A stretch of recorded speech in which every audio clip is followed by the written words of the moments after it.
يسبح لله ما في السماوات وما في الأرض الملك القدوس العزيز الحكيم.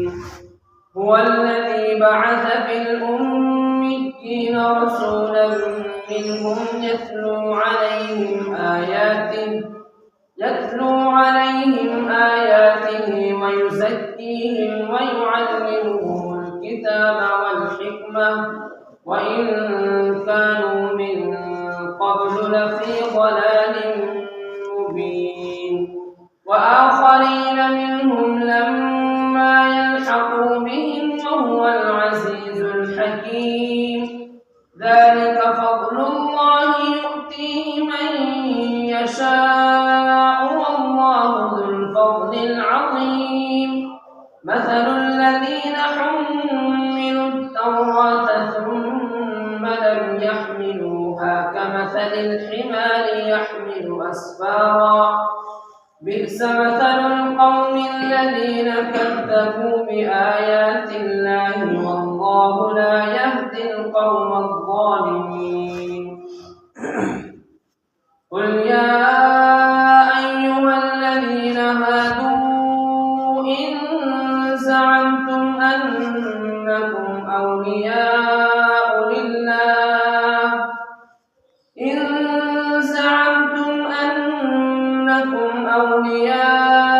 لله من دون الناس فتمنوا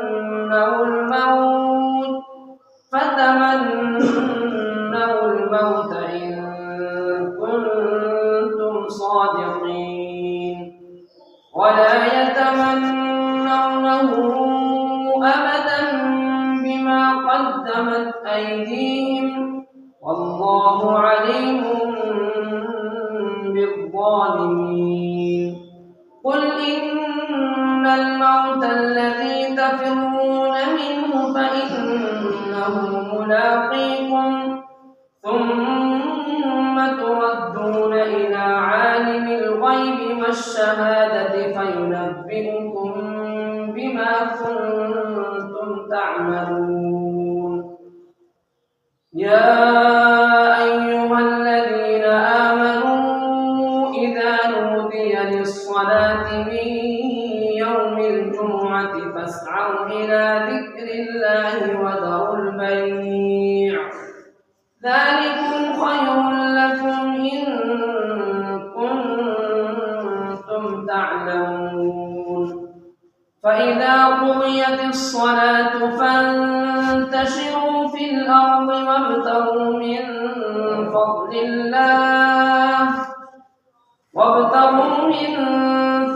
الله واذكروا الله كثيرا لعلكم تفلحون.